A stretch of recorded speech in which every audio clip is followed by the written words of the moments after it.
Social మీడియాను ఒక్క పోస్టుతో కుదిపేస్తూ ఇన్స్టాగ్రామ్లో కేవలం 5 రోజుల్లోనే ఏకంగా 2 కోట్ల మంది ఫాలోవర్లతో సునామీ సృష్టిస్తున్న కాక్రోచ్ జనతా పార్టీ ఇప్పుడు సరికొత్త మలుపు తిరిగింది. ఇప్పటి వరకు ఈ పార్టీ కేవలం ఆన్లైన్ మీమ్స్, రీల్స్కే పరిమితం అనుకున్నారు అంతా. కానీ ఇప్పుడు సీన్ మారిపోయింది.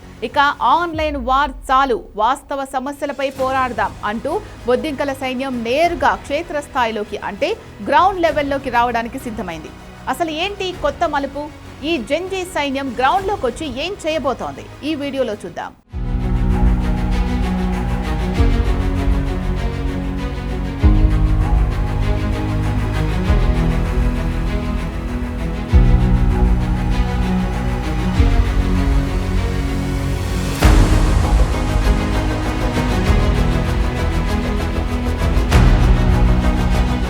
పేపర్ క్లిప్పింగ్స్ లో ఉన్న సమాచారం ప్రకారం కాక్రోచ్ జనతా పార్టీ కేవలం ఏదో ఒక పార్టీకి అంటే బీజేపీకో లేక కాంగ్రెస్కో మాత్రమే వ్యతిరేకం కాదు.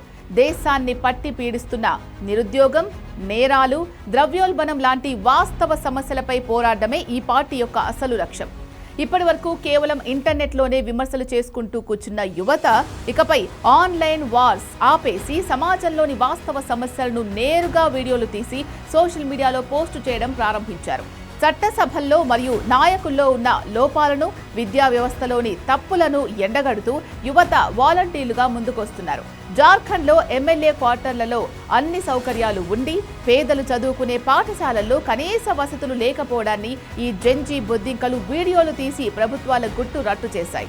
అలాగే హైదరాబాద్లోని సచివాలయం ముందే ఒక యువకుడు ఐడి కార్డు వేసుకొని తానే సీజేపీ తెలంగాణ సీఎం అభ్యర్థిని ప్రకటించుకుంటూ మేనిఫెస్టోను రిలీజ్ చేయడం ఇప్పుడు దేశవ్యాప్తంగా పెను సంచలనంగా మారింది. ఈ కాక్రోచ్ జనతా పార్టీ ఇంతలా దూసుకుపోవడానికి మరియు పాలక వర్గాలకు ఇంతలా భయం పుట్టించడానికి మెయిన్ కారణం ఏంటో తెలుసా? ప్రస్తుతం దేశంలో హాట్ టాపిక్గా మారిన నీట్ పరీక్షల లీకేజీ వ్యవహారం. లక్షలాది మంది విద్యార్థుల జీవితాలతో ఆడుకున్న ఈ పరీక్షా విధానంపై, పేపర్ లీకేజీలపై సీజేపీ గట్టిగా వాయిస్ రైజ్ చేసింది. పరీక్షల నిర్వహణలో ఘోరంగా విఫలమైన కేంద్ర విద్యాశాఖ మంత్రి ధర్మేంద్ర ప్రధాన్ తక్షణమే తన పదవికి రాజీనామా చేయాలంటూ సీజేపీ ఫౌండర్ ఆన్లైన్లో ఒక భారీ సంతకాల సేకరణ ఉద్యమాన్ని ప్రారంభించారు.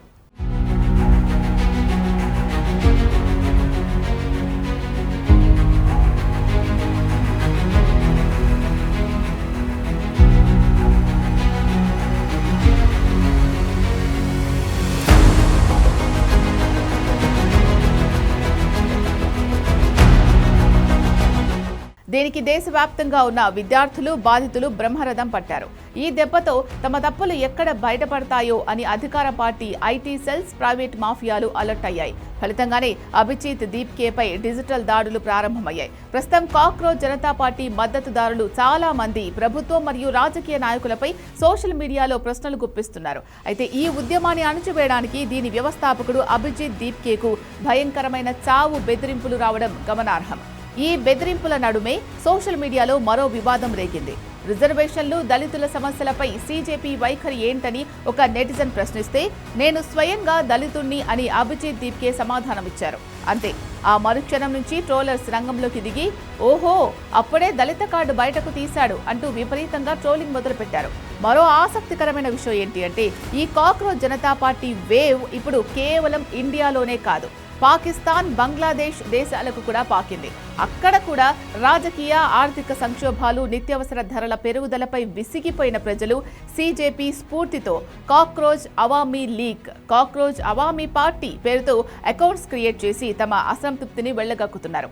చివరగా ఈ కాక్రోచ్ పార్టీని అణచివేయడానికి కొందరు నెటిజన్లు హాట్ జనతా పార్టీ పేరుతో సరికొత్త అకౌంట్ను కూడా సృష్టించారు. ఈ పోస్టర్లను డిజైన్ చేయడానికి ఇంటెలిజెన్స్ బ్యూరో సహాయంతో స్మార్ట్, ప్యూర్, సురక్షిత భారత్ అనే నినాదాలు కూడా జోడించారు.